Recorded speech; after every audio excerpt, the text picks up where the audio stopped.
नमस्कार साथियों, मेरा नाम है एस भारती और आप देख रहे हैं आज से मुझसे पहले से ये स्टार्ट है। ये मद्य निषेध का जो हम लोग का सेगमेंट चल रहा था, इसको जो है फिर से प्रारंभ करते हैं। और बीच में जो है कुछ दिनों से जो है बाधित था किसी कारण से, तो आज से स्टार्ट कर लेते हैं ना। तो हम लोग जो है बहुत ज़्यादा यहाँ पर प्रश्न एक सेगमेंट चलाएंगे, सीरीज चलाएंगे, जिसमें जो है अब ये आप पूछेंगे कि क्या एक दिन में, तो एक दिन में तो होने वाला नहीं है। आपको सेगमेंट जहां तक चल सकता है ना, जो कुछ क्वेश्चन का होगा 20 से 25 50 क्वेश्चन जितने भी हो सकते हैं, लगभग 45 मिनट में उतना पर बातचीत करने का प्रयास रहेगा। आप लोग जो है साथ साथ बनाने का प्रयास करेंगे, है ना। पिछला वीडियो में आप लोगों को दिए थे क्या कि पेपर से दिए थे, पेपर का डायरेक्ट कट दिए थे, जो कि आपको जो मार्केट में है उसी का कट दिए थे, तो वो आप लोगों को ज्यादा जो है देखने में जो है परेशानी हो रही थी, है ना। इसी वजह से जो है इस बार जो है आपके लिए तैयार करती है क्या, पीपीटी फॉर्म में तैयार करती है। उसी न्यू आपको जो क्वेश्चन है उसी क्वेश्चन को जो है पीपीटी फॉर्म में तैयार करती है। अब जो है आपके लिए एकदम सॉलिड आपको दिखाई पड़ रहा होगा, है ना। देखने में आपको आपके लिए कोई दिक्कत नहीं है। मेरे पास जो है प्रश्न है और इसमें क्या क्या प्रश्न है वो आपको लेंगे, है ना। यही एकदम सेम इसी प्रश्न को जो है टू द पॉइंट आपको पीपीटी फॉर्म में कर दिए हैं। तो परेशान होने की आवश्यकता नहीं। ऐसा नहीं कि ये मेरा प्रश्न है, मेरे द्वारा तैयार किया गया। जो आपको सेट में दिया हुआ है वही प्रश्न को आपको करवा रहे हैं, ठीक है। तो आज का जो प्रश्न है, यहाँ से हम लोग 38 नंबर तक प्रश्न कर चुके थे, उसी से आगे हम लोग ये सेट तैयार करेंगे, उसी से आगे हम लोग ये चलेंगे, ठीक है। अब अभी तक जो है आवाज आपके पास क्लियर होगा, किसी प्रकार का कोई दिक्कत नहीं है। एक बार आवाज चेक कर लें आपके लिए, चले, ठीक है। हाँ बिल्कुल ठीक है। आ जाते हैं, आप जब भी देखें, जब भी आपको मौका मिलता है तो देखेंगे। लेकिन कल से, आज से जो है आपको वैसे चलता है, ये कल से ही चलता, लेकिन कल जो है फिर से किसी कोई परेशानी आ चुकी थी। आप देखे थे कि मौसम खराब हो चुका था अचानक, जिसकी वजह से जो है लाइट बाधित कर दी। तो आज से आ जाते हैं, इसी वजह से आपके लिए ये क्लास थोड़ा सा विलंब हुआ है। और यहाँ पर जो है प्रश्न आपके लिए 39 नंबर का है कि किलोवाट घंटा निम्नलिखित में से जो है किसका यह मात्रक होता है। तो किलोवाट घंटा जो आपको मात्रक होता है, आप लोग साथ साथ अभी तक तो जुड़े नहीं है, यदि आप साथ साथ बनाते हैं तो अच्छी बात है ना। ये सभी आपको प्रश्न दे रहे हैं मध्य निषेध संबंधित, जो आने वाले दिनों में एग्जाम है उससे संबंधित आपको ये सेट आपको मिल रहा है। तो इसका सही आंसर क्या हो जाता है, ऊर्जा हो जाता है। जिस प्रश्न पर बातचीत करने वाला होगा उस पर हम बातचीत भी हल्का हल्का करेंगे। हम आपको यहाँ पर जो है ऑप्शन ले लेते हैं कि ऑप्शन जो जितने ऑप्शन है आपको सभी ऑप्शन पर लिख दिए हैं कि किलोवाट घंटा जो है विद्युत ऊर्जा का ये आपको मात्रक देखने को मिलता है, जिसे सामान्य भाषा में जो है यूनिट भी कहा जाता है। वहीं पर विद्युत शक्ति जो आपके पास दिया है, तो विद्युत शक्ति आपको शक्ति का मात्रक जो ये आपको वाट देखने को मिलता है ना। विद्युत शक्ति का क्या बोलते हैं, मात्रक वाट बोलते हैं, है ना। यहाँ पर ना कि किलो वाट नहीं बोलते, ये केवल वाट होता है। जबकि बल यदि बात करें तो बल का एसआई मात्रक जो होती है क्या होती है, न्यूटन होता है। और संवेग का जो आपको मात्रक देखने को मिलता है किलोग्राम मीटर प्रति सेकेंड होता है। ये आपको चारों ऑप्शन जो है यहाँ पर हम आपको डील कर चुके हैं, तो ये आप समझ चुके होंगे। प्रश्न को लेते हैं आज का, आपको जो 40 नंबर का प्रश्न है, तो 40 नंबर ये सेगमेंट आपको सीरीज आगे बढ़ाते चलेगा, है ना। तो 40 नंबर का जो प्रश्न है, देखने को मिलता है कि निम्नलिखित में से कौन पौधों में जो है पानी परिवहन से जुड़ा हुआ है ना। सेट मेरे पास है, आपको फिर से आपको एक बार बता देते कि सेट मेरे पास है, और यही सेट का जो प्रश्न आपको पीपीटी फॉर्म में दे दिया है, जिससे कि आपको बनाना थोड़ा सा सुविधा हो जाए, आसान हो जाए। क्योंकि पिछला वीडियो में थोड़ा सा ये परेशानी हो रही थी कि आप लोग जो है कमेंट कर रहे थे कि देखने में जो है परेशानी हो रहा था, क्योंकि इसका आपको फोटो दिए थे, जब फोटो इमेज दिए थे तो वो देखने में स्वाभाविक बात है कि थोड़ा सा फट जाता है और आपको ये देखने में परेशानी होती है। लेकिन अब जो है परेशानी पीपीटी फॉर्म में दी है तो आपको परेशानी नहीं होगा। और एक एक क्वेश्चन दे दिए हैं आपके स्लाइड पे, तो बना सकते हैं। और यहाँ पर क्या प्रश्न है कि कौन पौधों में जो है पानी परिवहन करता है। पानी जो परिवहन करता है, याद रखेंगे, जो फोर, इसको जल बोल लेते हैं, पानी को जल बोलते हैं, जल तो बोलते ही है ना। जो फोर जल, जो फोर जैलम, है ना। तो आंसर क्या हो जाएगा, जैलम। यदि बात करें आपको पौधों में जो उत्तर देखने को मिलता है, आपको यहाँ पर एक उत्तर देखने को मिलता है फ्लोएम। फ्लोएम एफ से है, फ्लोएम, और एफ से याद रखेंगे फूड, है ना। फूड, फूड मतलब क्या होता है, खाना। और यदि बात करें कि F four food, F four phloem, खाना जो है आपको पहुंचाया जा रहा है, आपको किसके द्वारा, तो ये फ्लोएम के द्वारा। जबकि जल जो पहुंचाया जा रहा है, ये जाइलम जो है क्या पहुंचाती है, जल पहुंचा। जल और खनिज लवण नीचे से जो ऊपर, ये केवल एक ही दिशा में, नीचे से केवल ऊपर चलेगा जल, है ना, ये जलम। यदि बात करें कि फूड जो है, ये सभी दिशा में, जो खाना जो पत्ती तैयार करेगा, तो ये सभी दिशा में, ऊपर नीचे दाएं बाएं सभी तरफ चलेगा आपको फ्लोएम। समझ चुके होंगे। चलते हैं अगले प्रश्न पर। अगला प्रश्न आप लेते हैं कि अगला प्रश्न बनाएंगे साथ साथ कि पत्ती के मध्य में जो है मोटी सिरा को क्या कहते हैं। यदि पत्ती का मोटी सिरा है तो उसको कहते क्या है, इस पे प्रश्न क्या आप लोग प्रश्न कर रहे हैं। एग्जाम कब से है इसका, है ना, एग्जाम कब है। तो एग्जाम तो अभी तक जो है आपको ये जून जुलाई में है, घोषित है कि जून जुलाई में होगा। अभी देखिए, अभी सरकार, आप समझ ही ना कि सरकार जो है बदल गई है, तो आपको ये भी हो देखने को मिल सकता है कि एग्जाम थोड़ा सा 19-20 हो सकता है, लेकिन अभी तक जो है घोषित है कि जुलाई में होने, जुलाई नहीं, जून जुलाई में, है ना, जून जुलाई तक चलेगा, ठीक है। इसमें आपका कब पड़ेगा वो तो आप पे ऊपर डिपेंड पड़ेगा, तो आपको जो एग्जाम होने वाला है लगभग जून जुलाई में। आते हैं यहाँ पर पत्ती के मध्य में जो है मोटी सिरा को क्या कहा जाता है, आप बता सकते हैं कि मोटी सिरा के बारे में बात कर रहे हैं कि मध्य में जो आपको देखने को मिलती है। आसान वैसे प्रश्न है, पत्ती के मध्य में और पत्ती के मध्य में जो है मोटी सिरा को क्या कहा जाता है, मध्य सिरा कहा जाता है, सिरा विन्यास कहा जाता है, जाली का आप क्या कहा जाता है, रूपी कहा जाता है, या आपको समांतर आपको विन्यास कहा जाता है। तो आप लोग भी साथ साथ बनाने का प्रयास करेंगे, यदि आप साथ साथ हैं तो आप लोग साथ साथ बनाने का प्रयास करेंगे। इसको जो है ये मोटी सिरा है, और कहां चला गया, यहाँ पर ये मध्य देखिए मोटी सिरा है, मध्य में है, तो ये क्या हो जाएगा, नाम आसान है, मध्य सिरा ही आपको यहाँ पर ये देखने को मिलता है। आंसर आपको क्या देखने को मिलता है, ये मध्य सिरा ही आपको इसका आंसर देखने को मिलता है ना। अब आपका एक इमेज ले लेते हैं, एक इमेज, इस इमेज को हम आपको जो है समझाने का एक प्रयास करते हैं, और इससे आपको समझ में भी आपको अच्छे से आएगा, है ना। ठीक है, प्रश्न सही चल रहे हैं, हाँ चल रहे हैं, बिल्कुल ठीक है ना। प्रश्न आपका जो है मेरे हाथों में है कि आपको क्या क्या प्रश्न मिला था, उसी सेगमेंट के अंतर्गत जो हम आपको ये सीरीज तैयार कर रहे हैं, तो ये आपको देखते हैं ना। अब देख लेते हैं आपके पास ये जो आपको पत्ती का इमेज देखने को मिल रहा है, थोड़ा सा समझेंगे ज्यादा विस्तार से, तो यहाँ पर है ना, क्योंकि आपको है ये एमसीक्यू फॉर्म में क्वेश्चन मिल रहा है। इसको क्या बोलते हैं, ये तना बोलते हैं, और तना जो है आपको नोड से जो है देखने को मिलता है। यहाँ पर ये जो है नोड है, जिस जगह से तना होती है और तना के पास से नोड पाई जाती है, और ये नोड होती है, और नोड के पास आपको पत्ती का आपको एक शाखा या डाली कर सकते हैं, यहाँ से निकलता हुआ देखा है आपको स्टेपल्स भी निकलती है, जो कि आपको 2 होती है, और इसी बीच में से आपको निकलती है एक जो बीच से आपको जा रही पत्ती के बीच वाली जो आपको भाग होती है, इसको क्या बोला जाता है, इसी को बोला जाता है मिड रीप बोलते हैं, मध्य सिरा बोलते हैं।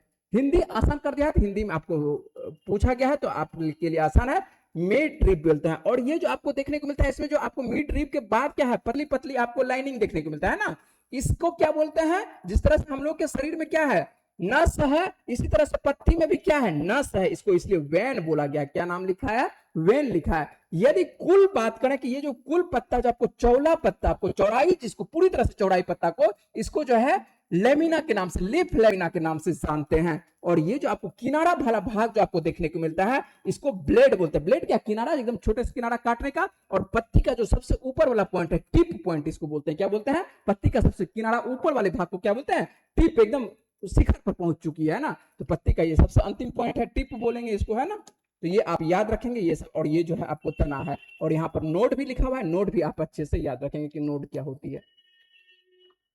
अगले प्रश्न में बात करते हैं कि अगला प्रश्न क्या है कि रतौंधी जो आपको नाइट ब्लाइंडनेस के नाम से जाना जाता है, इसका कारण क्या है, तो आपके लिए 4 ऑप्शन है कि जल का कम सेवन, पीनियल ग्रंथि का अतिस्रावन, उसके बाद विटामिन ए की कमी, या आपको लग रहा है कि एक्स गुणसूत्र के द्वारा जो है जनित आनुवंशिकता। क्या आंसर, इसका उचित आंसर आपके लिए लग रहा है। तो ये बचपन से ये प्रश्न बना रहे हैं, बचपन से कहने का मतलब है कि जब से आप तैयारी करना प्रारंभ कर रहे होंगे तब से ये प्रश्न तैयार कर रहे होंगे, और ये प्रश्न तब से तैयार करते होंगे तो आपको लगता होगा कि जल की जो कमी होती है वहां पर तो उसको डिहाइड्रेशन कहा जाता है, डिहाइड्रेट कर देता है। यदि बात करें कि पीनियल ग्रंथि का अतिस्रावन, यदि पीनियल ग्रंथि से अतिस्रावन होने लगेगा तो यहां पर से मेलाटोनिन स्रावित होती है। पीनियल ग्रंथि जो है मेलाटोनिन स्रावित करती है, और मेलाटोनिन से क्या होती है, नींद का एक तरह से जो है आप जो हम लोग नींद लेते हैं, यह जो है रात्रि में ज्यादा स्रावित करती है ना। जब रात्रि में ज्यादा स्रावित करती है तो नींद अच्छी आती है, और दिन में कम स्रावित करती है। तो पीनियल ग्रंथि यदि अतिस्रावन होने लगेगा तो स्वाभाविक बात है कि आप दिन में भी ज्यादा सोने लगिएगा, है ना।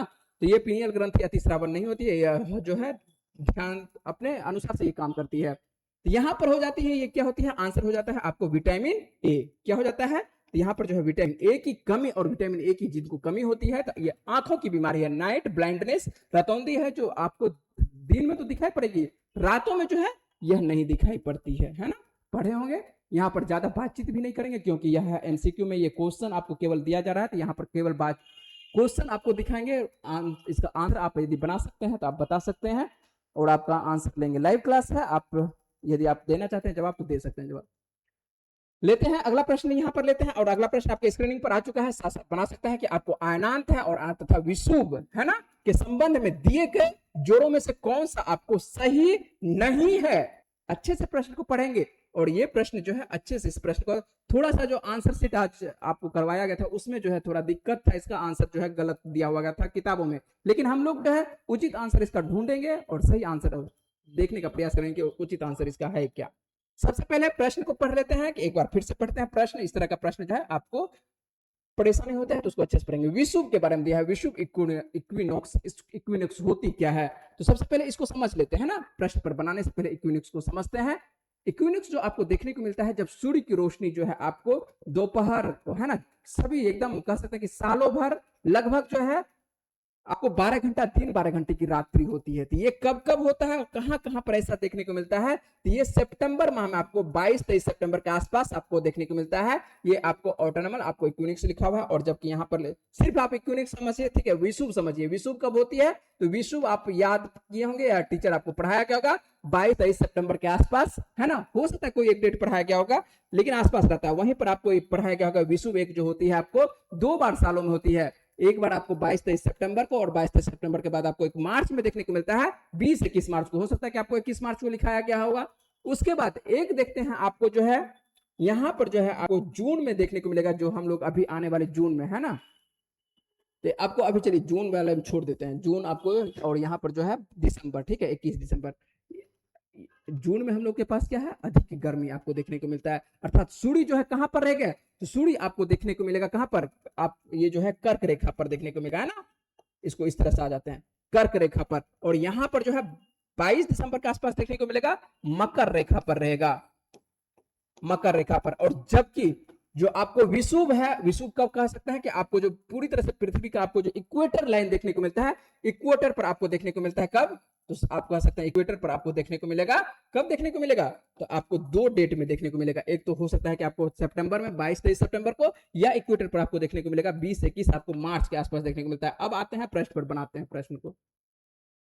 ये स्वाभाविक बात है, 21 मार्च को अब लिखा हुआ है कि 21 मार्च को जो है भूमध्य रेखा पर यह होती है सूर्य, तो बिल्कुल यहाँ पर एक बार ले लेते हैं, फिर से ले लेते हैं, अपने से एक बार बना लेते हैं, ठीक है।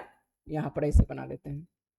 ऊपर वाले को क्या बोल रहे हैं, ऊपर वाले को बोल रहे हैं कौन सा रेखा, ऊपर वाले को बोल रहे हैं कर्क रेखा बोलते हैं, ये आप समझते होंगे। नीचे वाले को बोलते हैं कौन सा, मकर रेखा बोलते हैं। जबकि आपको बीचों बीच जो आपको देखने को मिलता है इसको विषुवत रेखा बोलते हैं, इक्वेटर लाइन बोलते हैं, भूमध्य रेखा बोलते हैं, कुछ भी आप नाम ले सकते हैं, विषुवत, भूमध्य, कुछ भी ले सकते हैं ना। इसी को बीच वाला एकदम पृथ्वी के मध्य में, इसलिए भूमध्य रेखा भी बोलते हैं इसको, ठीक है।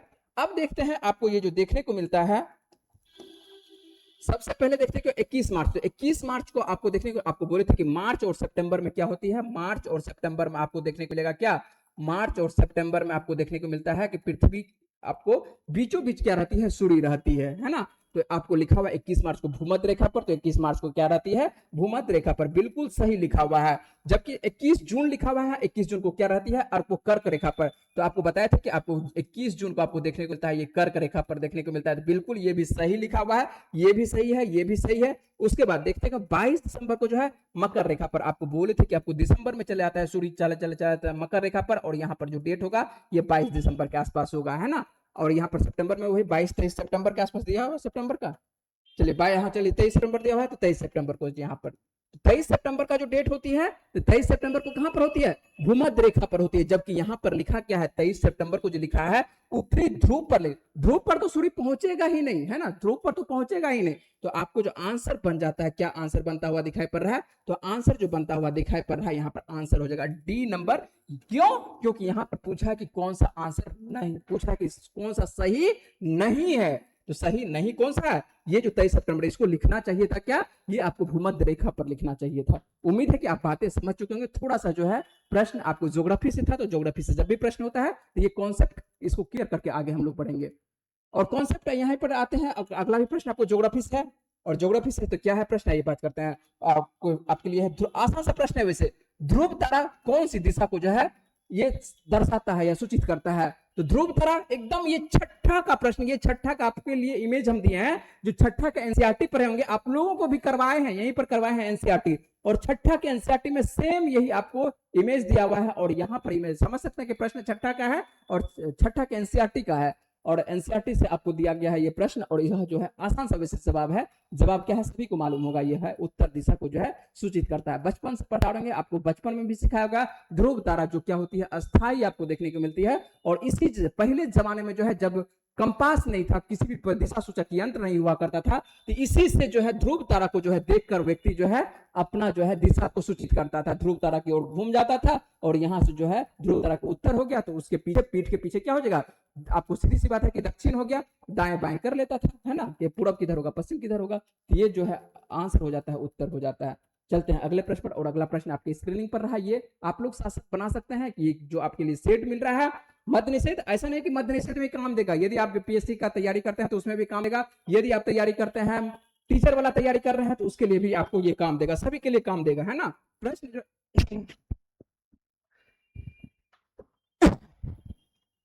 चलिए प्रश्न जो है आपको सभी काम देगा, ठीक है।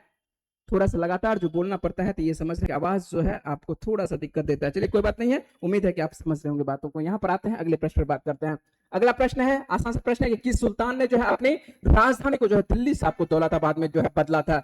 ये भी प्रश्न आप पढ़े होंगे, जहां भी पढ़े होंगे टीचर आपको जरूर पढ़ाएगा होगा, एमबीटी के बारे में पढ़ाएगा होगा, है ना, मोहम्मद बिन तुगलक के बारे में पढ़ाएगा, तो इसका आंसर क्या हो जाएगा, यहाँ पर हो जाएगा आंसर हो जाएगा मोहम्मद तुगलक, केवल दिया हो तो मोहम्मद तुगलक हो जाएगा, क्योंकि अलाउद्दीन खिलजी होगा नहीं, फिरोज शाह तुगलक होगा नहीं, आंसर हो जाएगा क्या हो, कौन सा, मोहम्मद बिन तुगलक हो जाएगा, तो आंसर इसके लिए आपके लिए उचित आंसर है। आते हैं अगले प्रश्न पर चलते हैं, क्या आप बनाने में सही है, आपके लिए स्क्रीनिंग अब ठीक है।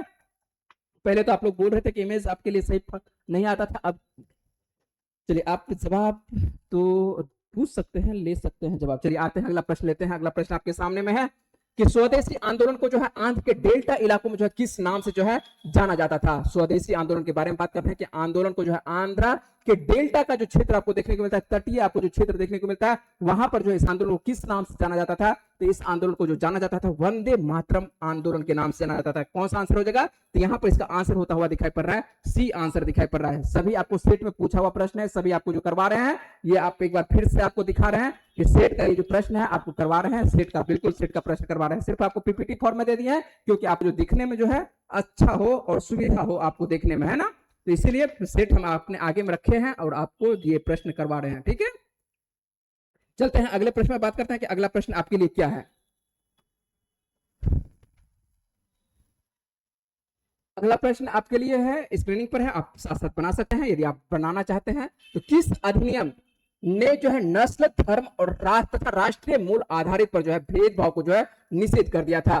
किस अधिनियम में ने जो है नस्ल, धर्म, राष्ट्रीय मूल के आधार पर जो है भेदभाव को जो है निषेध कर दिया था, खत्म कर दिया था, यह कौन सा इसका उचित आंसर होगा। क्या आप लोग जवाब दे सकते हैं, ये जवाब दे सकते हैं। वैसे ये भारत से संदर्भ में है नहीं, प्रश्न आपको दे दिया गया है, प्रश्न आपको कितने नंबर में प्रश्न है, ये 48 नंबर में प्रश्न है, तो ये भारत से संदर्भ है नहीं, लेकिन हम आपको बताएंगे आंसर तो इसका हो जाता है। सबसे पहले आंसर हो जाएगा इसका क्या, नागरिक अधिनियम हो जाएगा। कौन सा आंसर होगा, तो आंसर आपको ए नंबर देखने को मिल रहा है, नागरिक अधिनियम। और यदि बात वो पूछ रहे होंगे कि ये ऐसा क्यों बोले कि ये जो है भारत संदर्भित नहीं है, नागरिक अधिनियम जो है यह अमेरिका संदर्भित है ना, इसलिए आपके लिए नोट में लिख दिया है कि अमेरिका में जो है नागरिक अधिकार अधिनियम 1964, ये कब पारित होती है, 1964 में। अब समझिए प्रश्न कहां से पूछ रहा है, कहां से बच्चों से बनेगा, है ना, संभव ही नहीं बच्चों से बन जाएगा, ठीक है। उसके बाद जो है नस्ल, रंग, धर्म, लिंग या राष्ट्रीय मूल के आधार पर जो है भेदभाव के जो है व्यापक रूप से जो है निषेध ये कर दिया था। और 2 जुलाई 1964 को जो है हस्ताक्षरित यह ऐतिहासिक कानून जो है सार्वजनिक आवासों और स्कूलों और रोजगार के भेदभाव को जो है गैर कानूनी यहाँ पर बता दिया गया था। ये निषेध मतलब कि खत्म कर दिया गया था। यदि इस तरह का कोई व्यक्ति करते हुए पकड़ाते हैं तो कुछ ना कुछ जो है वहां पर कानूनी रूप से जो है हो सकता है कि कुछ ना कुछ वहां पर क्या सुनाया जा सकता है, जो भी हो कानूनी प्रक्रिया वो किया जा सकता है। अगला प्रश्न है, अगला प्रश्न आसान सा है लेकिन पढ़ने में जो है बहुत से सारे छात्र गलत कर दिए थे और बहुत सारे छात्र का जो है ये जवाब गलत भी हुआ था। क्यों गलत हुआ था वह भी बात करेंगे। कपास के जो है रेशों का जो है उपयोग कर कपड़े बनाने की आर्थिक गतिविधि जो है किस क्षेत्र के अंतर्गत जो है आती है। जवाब आसान है, जवाब दे सकते हैं, आप भी जवाब दे सकते हैं यदि आप जवाब देना चाहते हैं ना। क्या जवाब होगा इसका, तो जवाब इसका जो आंसर आप बता सकते हैं क्या होगा कि कपास, लिखा हुआ है कपास के रेशों का जो है उपयोग कर जो है कपड़े बनाने की विधि जो है आर्थिक गतिविधि जो है किस क्षेत्र के अंतर्गत आती है, तो यह आ जाती है द्वितीयक क्षेत्र के अंतर्गत। बहुत सारे छात्र जो है आंसर दिए थे प्राथमिक दिए थे। क्यों प्राथमिक दिए थे, तो प्राथमिक आपको लोगों को लगा था कि कपास है, केवल लिखा हुआ है कि कपास के रेशे लिखा हुआ है, लेकिन आप पढ़ेंगे प्रश्न को क्या लिखा हुआ है, कपास का रेशा, इसको एक लाइन लेंगे और इसका उपयोग कर क्या कर रहा है, कपड़े बनाने के लिए बात कर रहा है। जब भी मशीनी प्रक्रिया जुड़ गई, मशीन आ गया है ना, तो मशीन जैसे आ जाता है प्राथमिक क्षेत्र के अंतर्गत कपास बिल्कुल सही है। कि कपास केवल रहेगा कि कपास किस क्षेत्र के अंतर्गत आएगा, तो कपास जो है प्राथमिक क्षेत्र के अंतर्गत आएगा। जितने भी प्रकृति से जुड़ा हुआ चीजों का वर्णन करते हैं तो वो आपको प्राथमिक क्षेत्र। लेकिन कपास का बात नहीं कर रहा है, कपास का रेशा का प्रयोग क्या कर रहा है, कपड़े बनाने के लिए कर रहा है। तो क्या मशीन, बिना मशीन का, मशीन के साथ ये क्या काम करेगा, जब मशीन जुटेगा, मशीनी प्रक्रिया जुड़ती है तो यह जो है क्या हो जाती है, यह द्वितीय क्षेत्र हो जाता है। इसी वजह से आंसर इसका द्वितीय क्षेत्र आपको आंसर देखने को मिल रहा है। अगला प्रश्न आपके सामने में है और यह प्रश्न आपके लिए है, जवाब आप दे सकते हैं या देना चाहते हैं तो, किस देश की जो है मुद्रा स्फीति की स्थिति में निम्नलिखित में से कौन सा कथन जो है सही नहीं, पूछा है कि सही नहीं है ना। जब भी नहीं आए तो प्रश्न को जो है अच्छे से पढ़ेंगे, क्योंकि लड़का पढ़ता है आधा प्रश्न अब बना लेता है प्रश्न, है ना। किसी देश में जो है, ऐसा नहीं कि नहीं जानता है, जानता है उसके बावजूद भी गलत हो जाता है। किसी देश में जो है मुद्रा स्फीति की स्थिति में जो है निम्नलिखित में से कौन सा कथन सही नहीं है, जीवन निर्वाह लागत जो है बढ़ जाती है। तो कुछ हद तक तो बढ़ जाती है, बिल्कुल बिल्कुल। और उसके बाद जो है मजदूरी की तुलना जो है लाभ में जो है तेजी से आपको बढ़ते हुए दिखाई पड़ते हैं, ये भी आपको। उसके बाद जो है पूंजी का अवमूल्यन होता है ना। यह पूछ रहा है कौन सा सही नहीं है, तो ये सभी जो है आपको सही देखने को मिल रहा है। देश की निर्यात अधिक प्रतिस्पर्धी हो जाते हैं। कहां से निर्यात प्रतिस्पर्धी होगा, तो निर्यात प्रतिस्पर्धी नहीं हो सकता है। तो आंसर आपको देखने को मिलता है क्या, डी नंबर इसका आंसर आपको देखने को मिलता है ना। यहाँ पर जो है आपको सेगमेंट जो मिल रहा है सभी आपको पेपर से मिल रहा है, ऐसा नहीं कि एक ही पेपर से जो सेट में दिया हुआ है हूबहू आपको दिया हुआ रहेगा। किसी दिन सभी का सेट, जितने भी मार्केट में आपको सेट मिलते हैं वो सेट प्रयास करेंगे कि आपको बनवाने का प्रयास करेंगे, है ना। चलिए, और यहां पर अगला प्रश्न आपके लिए है कि निम्नलिखित में से कौन सा आपको तथ्य जो है पीसी महालनोबिस से संबंधित नहीं है, जिन्होंने भारत की पंचवर्षीय योजनाओं के निर्माण में जो है योगदान दिया था। तो देख लेते हैं कौन सा पूछ रहा है कि नहीं है। यहां पर भी पूछ रहा है कि संबंधित नहीं है। एक लाइन में यदि हम टिक लगाएंगे तो प्रश्न पर जो है इसको गौर करने की बात है ना। सबसे पहले जहां पर भी नहीं रहेगा उसको गौर करेंगे, संबंधित नहीं है। क्या हुआ, आप लोग गायब हो चुके हैं। चलिए आते हैं, यहां पर बात करते हैं। तो निम्नलिखित में से कौन से आपको पीसी महालनोबिस से संबंधित नहीं है, तो जिन्होंने आपको भारत की पंचवर्षीय योजनाओं के निर्माण में जो योगदान दिया था, तो इसका जो आपको आंसर देखने को मिलता है। चलिए इसे भी बात करते हैं। उन्होंने जो भारतीय सांख्यिकी संस्थान का जो है स्थापना किए थे, तो सांख्यिकी के जनक जो है पीसी महालनोबिस ही है, तो यह बिल्कुल सही है। उसके बाद उन्होंने जो है सांख्य, अब ये आंसर नहीं है, ये बोल रहे कि ये सही है। उन्होंने जो है सांख्य पत्रिका की जो है शुरुआत की थी, तो सांख्यिकी और सांख्य ये भी बिल्कुल सही है। उन्हें जो भारतीय योजना के वास्तुकार के रूप में जाना जाता है। तो योजना जो आपको देखने को मिलता है, योजना जब पढ़ते हैं योजना आयोग के बारे में, तो वहां पर भी जो इनका आपको नाम सुनने को मिलता है कि यही जो है, यही सब जो व्यक्ति है योजना आयोग जो है शुरुआत में लाने का काम करते हैं। अगला जो आपको देखने को मिल रहा है, पीसी महालनोबिस का जन्म जो है 1983 में, 1983 में रहते तो अभी भी जिंदे रहते हैं ना। तो यहाँ पर जो है ये क्या देखने को मिलता है, यह जो है आपको 1893 में देखने को मिलता है ना। इनका जन्म कब देखने को मिलता है, 1893। इसका मतलब है कि थोड़ा सा जो है ये टाइपिंग मिस्टेक नहीं दिया गया, ये जान किस तरह से दिया गया है ना, कि लड़का जो है पढ़ ले, ठीक है। क्योंकि 1893 पढ़ा लगेगा तो लगेगा एक ही जैसा। ये कोलकाता मत, कोलकाता में बिल्कुल ठीक लिखा हुआ है, लेकिन होता कहां पर है, कब होती है, 1893। अर्थात ये लाइन जो है ये गलत लिखा हुआ है, तो संबंधित नहीं है। तो संबंधित नहीं है कौन सा लाइन, तो आपके लिए ये लाइन संबंधित नहीं है। अगला प्रश्न लेते हैं कि अगला प्रश्न कौन सा है। अगला प्रश्न आपके लिए है, ऑल इंडिया मुस्लिम लीग की स्थापना 1906 में देश में की गई थी। तो आसान सा प्रश्न है, उम्मीद है कि सभी के पास ये जवाब है ना। ऐसा नहीं है कि किसी के पास ये जवाब नहीं है। आसान सा प्रश्न है, बोलेंगे किसका जवाब क्या हो जाता है ना। तो इसका जवाब जो होता है ऑल इंडिया मुस्लिम लीग की यदि बात करें कि स्थापना 1906 में कहां पर हुई थी, तो बांग्लादेश के, आपको अभी जो बांग्लादेश है, पहले जो है सभी तो सम्मिलित हम लोग हुआ करते थे, यहाँ पे ये ढाका में है ना। तो कहां पर थी, ये आपको ढाका देखने को मिलता है। आंसर क्या हो जाता है, ढाका। ठीक है, जवाब सही है, किसी प्रकार का कोई दिक्कत नहीं है ना। चले, यदि साथ साथ आप बनाना चाहते हैं साथ साथ आप बना सकते हैं प्रश्न, यदि आप साथ साथ बना रहे हैं, है ना। पिछले बार तो आप लोग बहुत सारे छात्र बना रहे थे साथ साथ, इस बार नहीं बना रहे हैं कि क्या इसी फॉर्म में पेज में ही दे दें आप लोगों के प्रश्न, जैसा आप बोलेंगे। निम्नलिखित में से जो है आपको कौन सा मौलिक अधिकार नहीं है। अगला प्रश्न आपके लिए है, स्क्रीनिंग पर है कि निम्नलिखित में से जो है कौन सा मौलिक अधिकार नहीं है। तो धार्मिक स्वतंत्रता का अधिकार, बिल्कुल धार्मिक स्वतंत्रता का अधिकार जो है, स्वतंत्रता आप लोगों को मिला हुआ है, स्वतंत्रता का अधिकार है। शोषण के विरुद्ध जो है अधिकार, यह भी आपको देखने को मिलता है, यह मौलिक अधिकार है। समानता का अधिकार जो है, समानता का अधिकार 14 से 18 बिल्कुल समानता का अधिकार है। जबकि मत देने का अधिकार जो है, यह क्या है, यह एक संवैधानिक अधिकार है ना, संवैधानिक नहीं सकते, कानूनी कह सकते हैं। मत देने का अधिकार क्या कह सकते हैं कि आपको देने का मन है मत दीजिए, नहीं देने का मन है मत दीजिए, ऐसा कोई आपके लिए कुछ रोक टोक नहीं है ना। एक संवैधानिक प्रक्रिया है, तो संवैधानिक प्रक्रिया के अनुसार से मत देने का, संवैधानिक प्रक्रिया के अंतर्गत ये आती है ना, संवैधानिक अधिकार कह सकते हैं कि आपको भारत के द्वारा अधिकार दिया गया, संविधान आपको अधिकार देता है कि आप मत दीजिए, ठीक है। देना ना देना आपके ऊपर डिपेंड है, ऐसे नहीं कि आपके लिए इसके लिए कोई मौलिक अधिकार के अंतर्गत नहीं है कि आपका ये कर्तव्य बनता है, ये करना कर्तव्य है ना मौलिक अधिकार है, ठीक है ना। तो मत देने का अधिकार जो है कह सकते हैं कि यह इसके अंतर्गत नहीं आएगा। चलिए अगले प्रश्न पर। अगला प्रश्न आपके लिए स्क्रीनिंग पर रहा, 54 नंबर का प्रश्न है। समय भी देखना होगा कि समय कितना हुआ है ना, समय, चलिए समय अभी है, अभी काफी समय। चलते हैं अगले प्रश्न पर। त्र्यंबकेश्वर निम्नलिखित में जो है किस नदी का जो है उद्गम स्थल है? ये आसान सा प्रश्न है कि त्र्यंबकेश्वर जो है निम्नलिखित में से किस नदी का जो उद्गम स्थल है? यह उद्गम स्थल आप बता सकते हैं महानदी, सभी का बता सकते हैं कि महानदी का कहाँ है? छत्तीसगढ़ के आपको देखने को मिलेगा, छत्तीसगढ़ का कहाँ से? सिहावा श्रेणी देखने को मिलता है महानदी का। यदि बात करें कि तापी बोले तो कोई दिक्कत नहीं है ना, सतपुड़ा की श्रेणी। यदि बात करें कि तापी नदी तो ये कहाँ चला जाएगा? ये सतपुड़ा का आपको श्रेणी चला जाएगा, सतपुड़ा श्रेणी अभी याद रखेंगे, पूरा अंदर नहीं जाएंगे। रावी, यदि आप बात करेंगे कि रावी कहाँ पहुंच जाएगी, तो रावी जो निकलने वाली है नदी है कहाँ से? यह आपको रोहतांग दर्रा से सुने होंगे नाम, रोहतांग के आसपास से, तो रोहतांग दर्रे के आसपास से ये निकलती है। और त्र्यंबकेश्वर नासिक आपको देखने को मिलता है, महाराष्ट्र के नासिक के आपको त्र्यंबकेश्वर श्रेणी से आपको निकलती हुई नदी देखने को मिलती है, गोदावरी देखने को मिलती है। आंसर क्या हो जाता है? डी नंबर आंसर आपको देखने को मिलेगा इसका।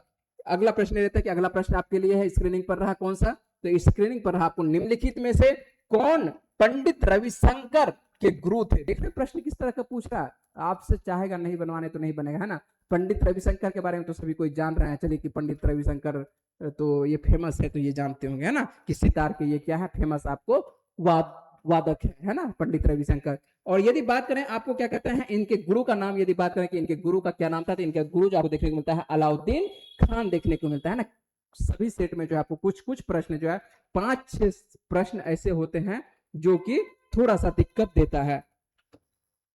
54 का डी, चलिए नंबर आप दे रहे हैं, चलिए बिल्कुल आंसर आपका देने का तरीका बिल्कुल सही है, और आप आंसर दे रहे हैं प्रकाश जी आंसर दे रहे हैं ना। चलिए 55 का आप आंसर बी दे रहे हैं, और अभी हम लोग चल रहे हैं 55 का बी दे रहे हैं आंसर। चलिए 55 का अब उम्मीद समझ चुके होंगे कि 55 का जो है अमजद अली खान नहीं होगा, अलाउद्दीन खान होगा, है ना। किसके बारे में बात कर रहे हैं? पंडित रविशंकर के बारे में बात कर रहे हैं। तो उम्मीद है कि आप आंसर समझ चुके होंगे, इसका आंसर क्या हो जाता है? अलाउद्दीन खान हो जाते हैं। अगला ले लेते हैं, अगला आप देंगे जवाब देंगे, ठीक है। अगला प्रश्न का आपके लिए है क्या, शॉर्ट पढ़ते हैं, AI आपको BA है ना, जिसको कि मुक्केबाजी जूनियर लड़कों और लड़कियों की प्रतियोगिताओं में जो है मुकाबले में प्रत्येक राउंड में जो है पूछ रहा है कि कितने मिनट का होना चाहिए। ये जो राउंड होती है आपको मुक्केबाजी जूनियर लड़कों के लिए, जूनियर के बारे में बात कर रहे हैं, सीनियर के बारे में नहीं बात कर रहे हैं, कि जूनियर के बारे में बात कर रहे हैं कि जूनियर के बारे में जो होती है ये कितने मिनट की होती है। बता सकते हैं जवाब, बता सकते हैं कि 5 मिनट, 2 मिनट, 1 मिनट कितना होता है? जवाब आपका इंतजार कर रहे हैं, जवाब का, जब तक आप जवाब नहीं देंगे प्रकाश जी आपके जवाब का इंतजार कर रहे हैं ना। यदि आप जवाब देते हैं तो आंसर आपका लेंगे, ठीक है। चलते हैं, एक और छात्र जवाब दिए थे, अश्विनी कुमार जी जवाब दिए थे, डी नंबर आंसर दिए थे, लेकिन आप अश्विनी जी लिखेंगे कि किस नंबर का प्रश्न दे रहे हैं ना। थोड़ा सा हमको स्क्रीनिंग से हटना पड़ रहा है, आप समझ ही रहे हो कि सर के पास जो है स्क्रीनिंग जो है थोड़ा कॉर्नर में है ना, जब कॉर्नर में है तो हमको यहाँ पर आना पड़ता है थोड़ा सा देखने के लिए, है ना। चलिए अगले दिन से हम रखेंगे थोड़ा सा जो है एक स्लाइड आपके लिए आगे रख लेंगे कि जवाब आपका देखना मेरे लिए सुविधा हो जाए। प्रत्येक राउंड का जो मिनट आपको होती है कितने मिनट का होता है, आइए हम जवाब डायरेक्ट ले लेते हैं। इसका जो होता है कितना होता है? 2 मिनट होता है। कितना होता है? 2 मिनट। यदि आप जानते हैं तो अच्छी बात है, नहीं जानते हैं तो ये प्रश्न आपके लिए, आपको एक बार फिर से हम दिखा दें कि आपको जो सेट में प्रश्न मिला है वही प्रश्न आपको करवा रहे हैं ना, ऐसा नहीं कि अपने मन से करवा रहे हैं ना, कि एकदम नहीं बनवाने का मन है तो नहीं बने। जो सेट में दिया गया है प्रश्न वही प्रश्न आपको, ये जितने भी आपको सेट होगा हम आपको क्या करेंगे, सीरीज बाय सीरीज आपको चलाते रहेंगे, जहां तक सीरीज, जब तक एग्जाम होगा तब तक लगातार आपको सीरीज चलाएंगे। कल से ही डेली थे, लेकिन कल आपको मौसम खराब की वजह से नहीं हो पाई थी क्लास, तो जिस दिन मौसम खराब होगा उसी दिन क्लास हो सकता है कि ना हो, नहीं तो आपको लगभग रेगुलर क्लास होगी। आते हैं अगले प्रश्न पर बात करते हैं कि अगला प्रश्न आपके लिए है कि निम्नलिखित में से, है ना, कौन सी नदी, अच्छे से पढ़ेंगे आप, उम्मीद करेंगे कि आप लोग जवाब दे, और देखते हैं जवाब दे पाते हैं कि नहीं दे पाते हैं। निम्नलिखित में से जो है कौन सी नदी जो है भारतीय हिमालय से निकलती है? अब पूछ रहा है कि कौन सी नदी जो नदी है आपको कि भारतीय हिमालय से निकलती है, आप जवाब दे सकते हैं। कोसी नदी, यमुना नदी, गंडक नदी, घाघरा नदी, सभी नदी आपको लग रहा होगा सभी तो भारत में ही बहती है ना। तो आप बताएंगे कि आपकी कौन सी नदी होगी, है ना। जवाब आपका इंतजार कर रहे हैं कि 57 नंबर का जवाब आप क्या दे रहे हैं। जवाब तो देने का प्रयास करिए भाई साहब, कहाँ चले गए। 57 नंबर का जवाब का हम इंतजार कर रहे हैं आपका कि जवाब क्या आ रहा है। ठीक है,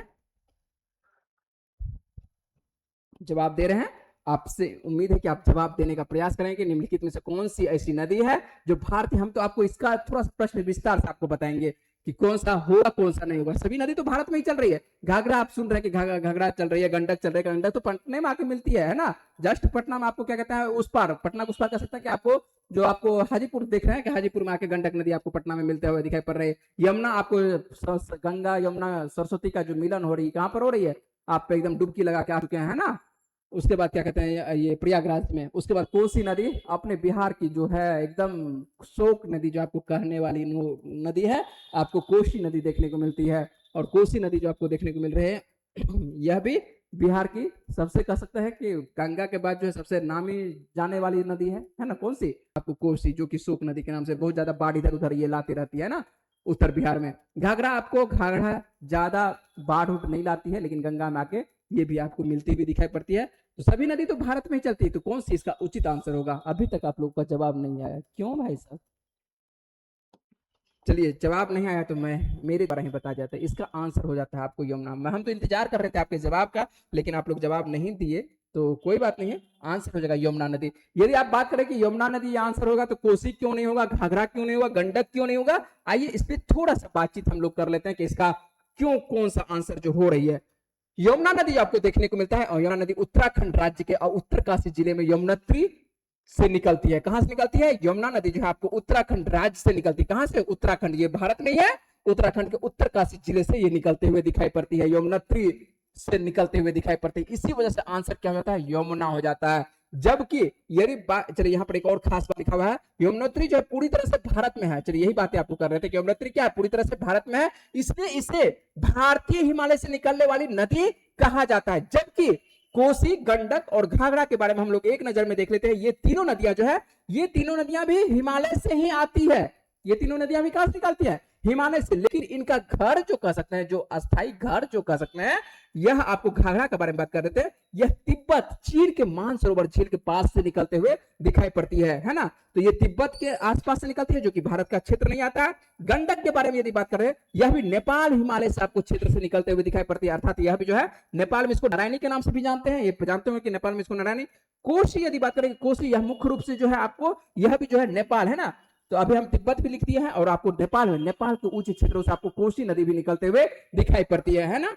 तो ये सभी नदी जो है आपको कहीं दूसरे क्षेत्रों से निकलते हुए, जबकि यमुना जो है आपको उत्तराखंड आपको क्या, उत्तराखंड के आपको उत्तरकाशी जिले से। इसी वजह से यहाँ पर यदि प्रश्न को आप पढ़ेंगे अच्छे से, तो यह लिखा हुआ, बहुत सारे छात्र का गलत हुआ है ये प्रश्न, भारतीय हिमालय लिखा हुआ है। क्या लिखा हुआ है, भारतीय हिमालय, है ना, कि भारतीय हिमालय से निकलती है। ऐसी कौन सी नदी जो है जो कि भारतीय हिमालय से निकलती है, ऐसी नदी है, आंसर हो जाता है यमुना नदी। उम्मीद है कि आप बात समझे होंगे और उचित आंसर आपके पास आ चुका होगा।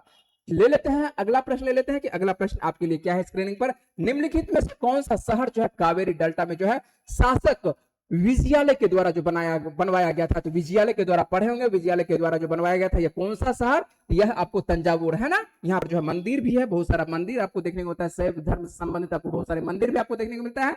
अगला प्रश्न आपके लिए बहुत सारा आसान सा प्रश्न है। पहले प्रश्न ले लेते हैं कि आपको भारत में जो पहली संपूर्ण जनगणना जो है कब होती है। तो संपूर्ण जनगणना के बारे में बहुत सारे प्रश्न आप बहुत शुरुआत से पढ़ते आ रहे हैं ना, कि आपको इसका आंसर क्या हो जाएगा। ठीक है, तो इसका आंसर क्या हो जाएगा, आसान सा प्रश्न है जवाब, कि भारत में जब आपको पहली संपूर्ण जनगणना यदि बात करें, संपूर्ण जनगणना जब होती है आपको रिपन के शासनकाल में होती है, और रिपन के शासनकाल में होती है तो 1881 में होती है। जबकि भारत में पहली जनगणना यदि बात करें 1872 में होती है, ये मेयो के शासनकाल में होती है। तो आंसर यहाँ पर देखने को मिलता है 1881। संपूर्ण लिखा हुआ है कि पहली संपूर्ण जनगणना है ना, संपूर्ण लिखा हुआ है, तो संपूर्ण जनगणना आपको 1881 में, केवल पहली जनगणना लिखता तब आपको आंसर होता 1872 आंसर होता। अगले प्रश्न पर बात करते हैं कि अगला प्रश्न आपके लिए कौन सा है। तो अगला प्रश्न आपके स्क्रीनिंग पर रहा ये, और अगला प्रश्न देख लेते हैं कि देश के केंद्रीय बैंक का जो है निम्नलिखित में से जो है कौन सा कार्य नहीं पूछ रहा है। किसके बारे में, यहाँ पर जो है केंद्रीय बैंक पूछ रहा है, कि केंद्रीय बैंक, और केंद्रीय बैंक कहने का मतलब है कि सेंट्रल बैंक नहीं, केंद्रीय बैंक यहाँ कहने का मतलब है आरबीआई से बात कर रहा है ना। ये सेंट्रल, यहाँ पर जो है केंद्रीय बैंक कहने का मतलब है कि सेंट्रल बैंक का जो निम्नलिखित में से जो कौन सा कार्य नहीं है, ये आइए बात करते हैं कि अर्थात सेंट्रल मतलब क्या, जो आप कंट्रोल करते हुए दिखाई पड़ रही है। आरबीआई के बारे में बात करने के आरबीआई का कार्य कौन सा नहीं है ना। यहाँ पर आइए देख लेते हैं, यह देश की मुद्रा आपूर्ति को जो है ये नियंत्रित करता है। बिल्कुल देश की जो है यह मुद्रा आपूर्ति को ये क्या करती है, यह नियंत्रित करते हुए दिखाई पड़ती है। बहुत सारे छात्र का ये भी प्रश्न गलत हुआ था, सेंट्रल बैंक की वजह से जो है बहुत सारे छात्र का गलत हो जाता है।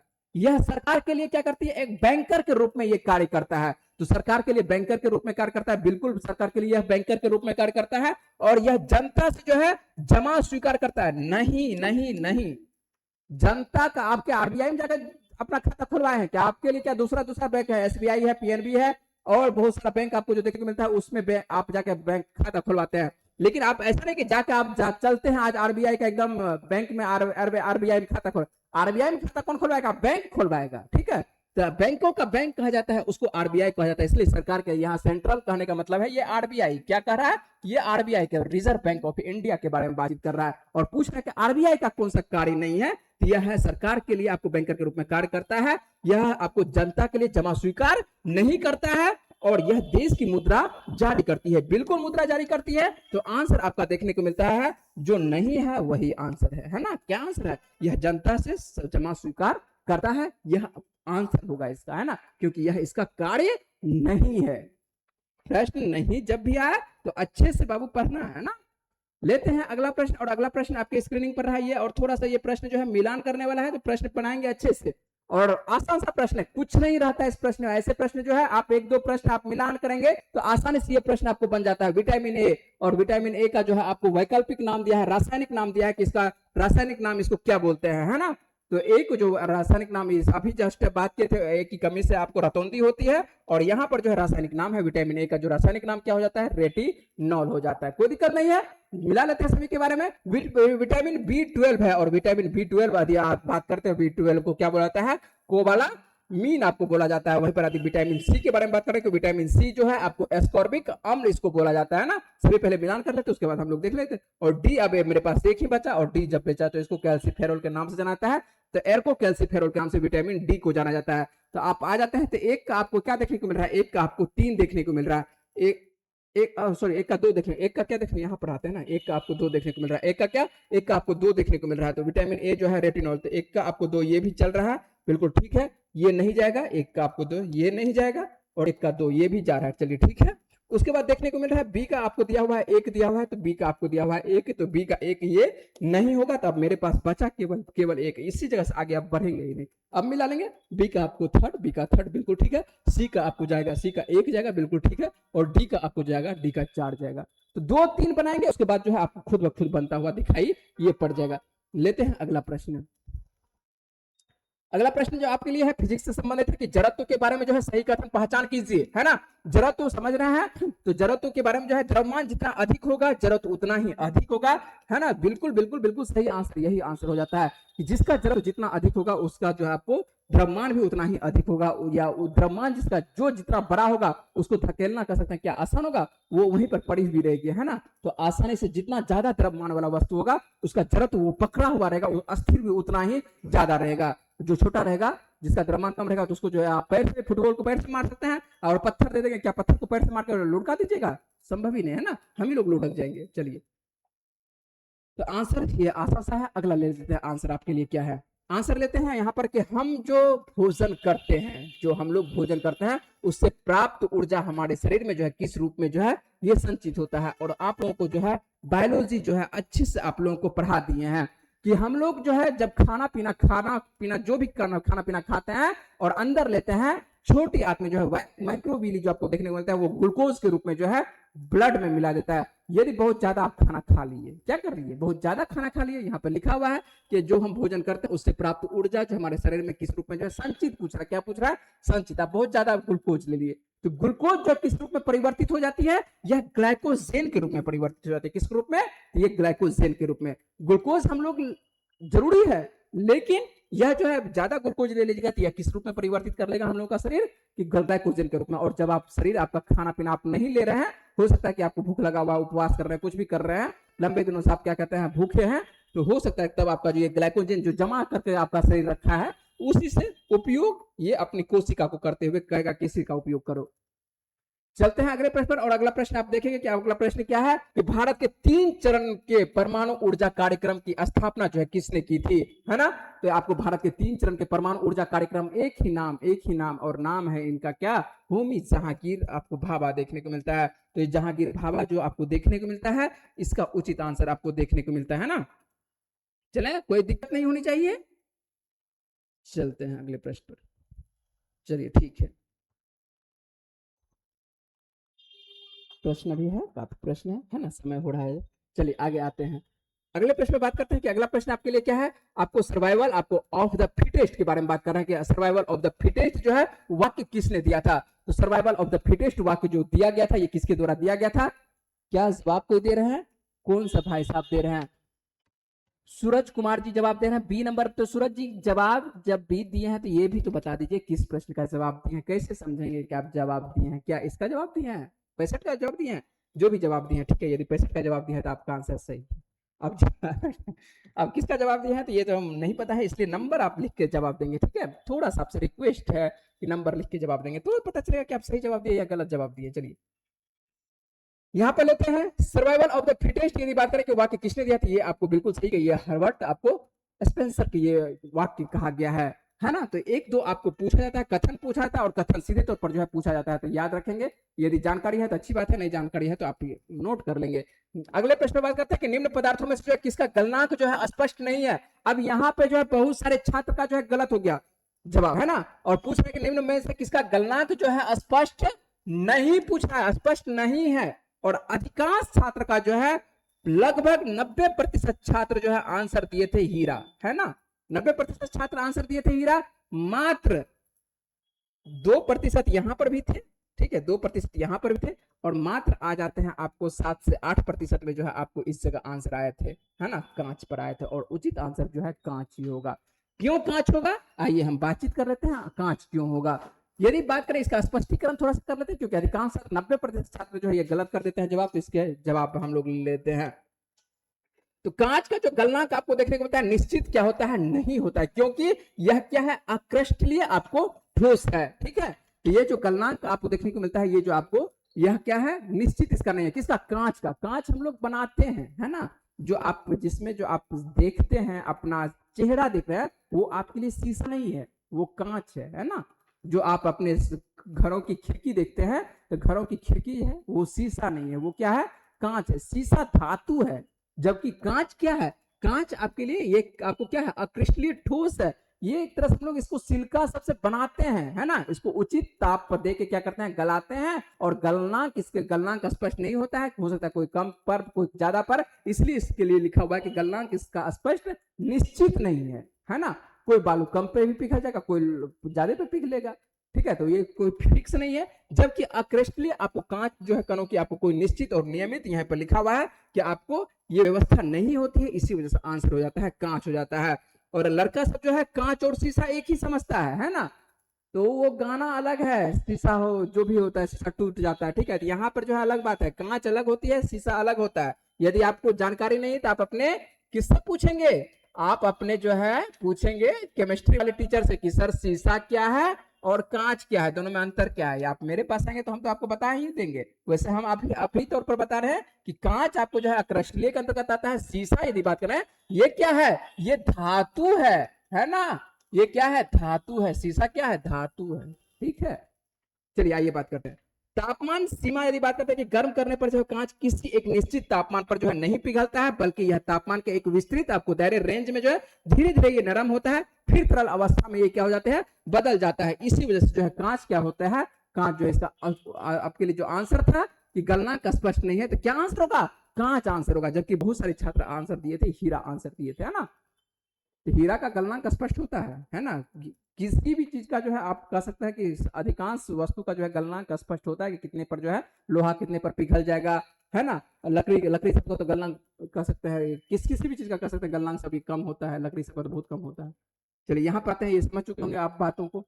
अगले प्रश्न में बात करते हैं कि अगला प्रश्न क्या है। ज्यादा बातचीत भी नहीं करेंगे क्योंकि है प्रश्न आपके लिए क्या चीज का है, प्रश्न ये एमसीक्यू है, तो यहाँ पर ज्यादा बात नहीं करेंगे। किसी क्रिस्टल आपको ब्रेविज जालकों की कुल संख्या यदि बात करें कि ब्रेविज जालकों की कुल संख्या कितनी होती है, तो ब्रेविज जालकों की कुल संख्या होती है 14।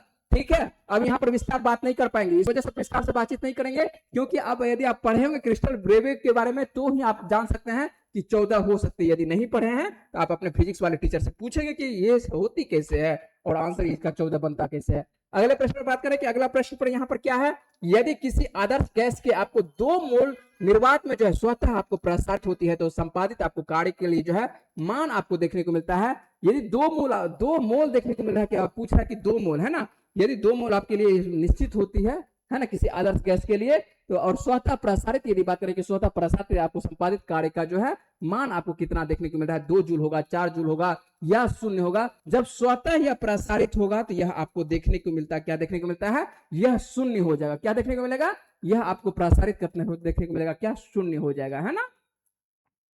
चले अगले प्रश्न पर,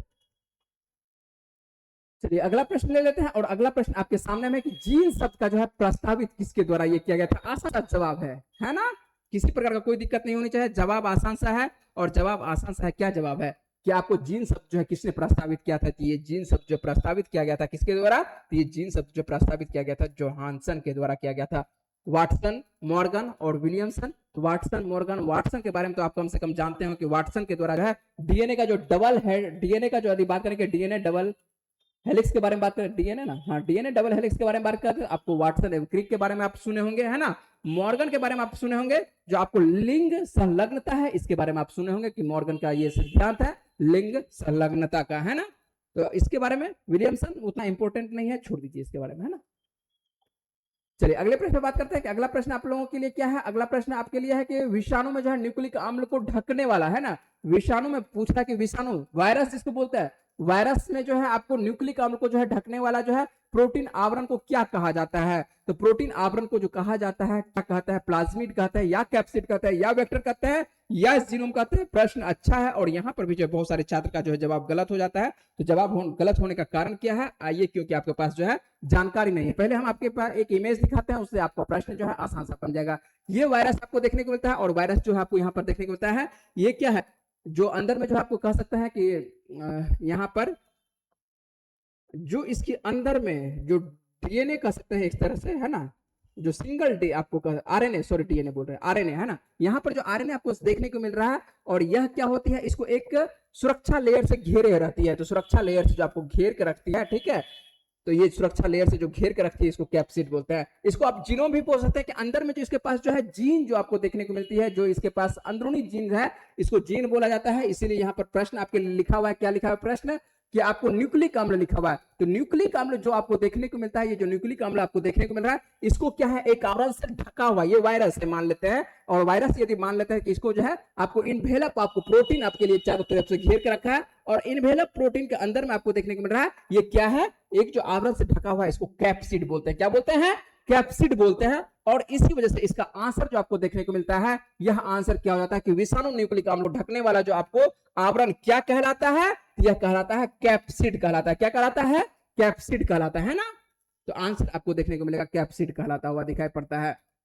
तो आज का जो हम लोग का मद निषेध का सेट था, तो प्रश्न हम लोग को वैसे 75 तक करना था, लेकिन समय पूरा हो चुका है, तो 70 तक हम लोग रखते हैं। 71 से जो है इसी सीरीज को हम लोग लेंगे, आगे लेंगे, है ना।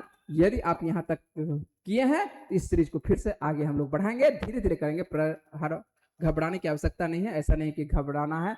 और एग्जाम तो जून जुलाई के आसपास, लगभग जून जुलाई के आसपास आपको एग्जाम अभी तक घोषित है। यदि होती है तो हम लोग जो है बहुत सारा प्रश्न आपको बता रहे हैं कि बहुत सारे प्रश्न आपको कर रहे हैं, और किसी किसी प्रश्न पर जो है 4 प्रश्न पर भी विस्तार से बातचीत कर रहे हैं। जिस पर आवश्यकता है उस पर जो देख लेते हैं कि प्रश्न जो है ज्यादा छात्र गलत किया है, उस पर ज्यादा विस्तार से बात कर लेते हैं। जो आसानी से छात्र बनाए हैं सभी प्रश्न को आपको लगता है कि 90% छात्र जो है आसानी से उसको सॉल्व कर लिए हैं, तो उस पर ज्यादा बातचीत नहीं करते हैं। और जिस पे लगता है कि छात्र ज्यादा बातचीत की आवश्यकता है उसी पर बातचीत करेंगे, है ना। तो आप रखते हैं सेगमेंट यहीं तक, मिलते हैं आपको इसके सीरीज नेक्स्ट सीरीज में, आपको कल के सीरीज में मिलेंगे। Okay bye bye.